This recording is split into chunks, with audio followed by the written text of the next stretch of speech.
reminiscing. I remember like certain Beatle loving that one. To me, reminiscing to me, and I know you've heard this before, Graham, but to me, that's like the perfect song.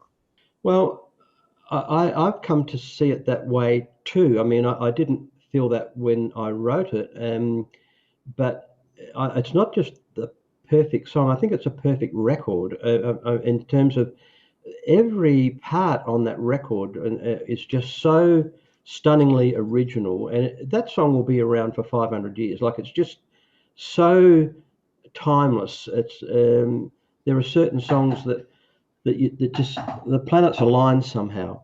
Um, but I've had all, I mean, as you can imagine, so much feedback about that song. But I even had some guy years ago. He was a conservatory musician, and he said the the chords in Reminiscing, he said, as far as he could see, have never been ever put into a song before that way. It changed the intro, and then it changes key coming down into the verse.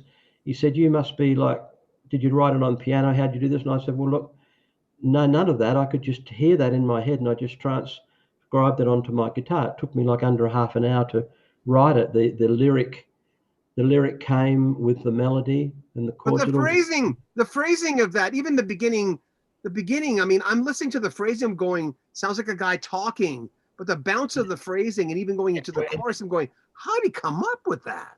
well, okay. The inspiration, I didn't deliberately inspire it, but what about this was the bar being set by Cole Porter. So if you think of Night and Day, Yeah. like the beat of the tom tom da da da da da da da, with a da da da da da da da.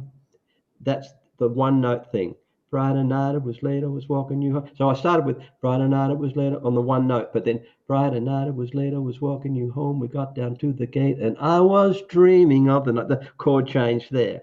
It's magical, but that's just what I heard, and that's just what happened. But and as soon as I got that Friday night it was late thing, like I just loved all those black and white movies, you know, Fred Astaire, Ginger Rogers with the lamps walking down the street after the dance, and it's all beautifully lit, and there's a bit of fog around or something like that. That's the whole image of my thing, because I wanted to have that life. I never had that life. I never had a girlfriend when I was young. I never experienced what I was seeing in those awesome American movies of the black and white era, and even the when that was the life I wanted to have. I still want to have it, but maybe it's not too late. I don't know. But I never had a prom. I never went to the prom. I never had any of all the imagery that's in reminiscing. I have never personally experienced in my life. I've never danced with a girl on a dance floor or ever any of that. Never. But I could put it in the song.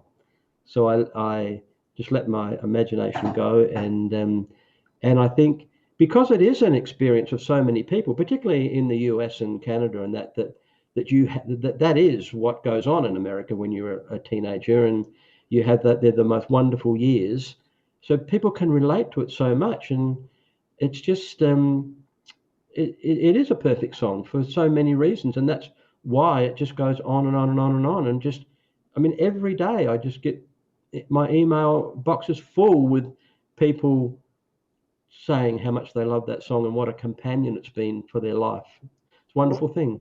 did you know? I mean, that's a generic question, but when you were putting it together, did you know there's something here? Did No, no, I didn't. And even when it was recorded, we recorded it three times.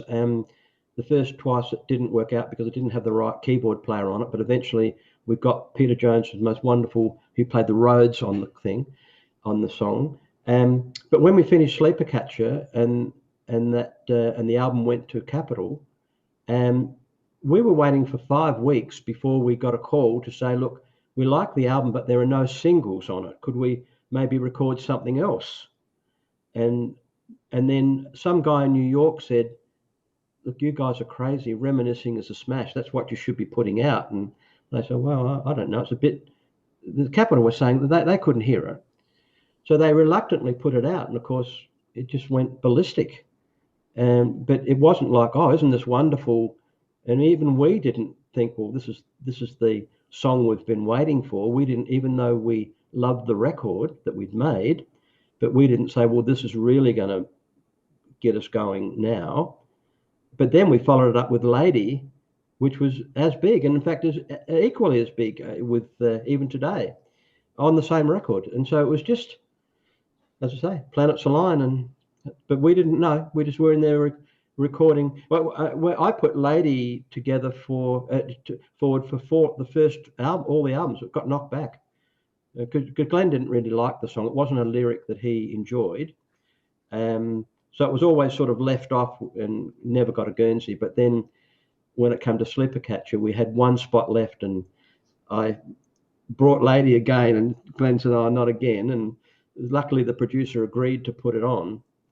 And Glenn said, look, I don't like the song. I said, look, I know, Glenn, but we're bowing down the producer. I think it's a pretty good song. So he went out and gave it a shot. And then, of course, that was massive too.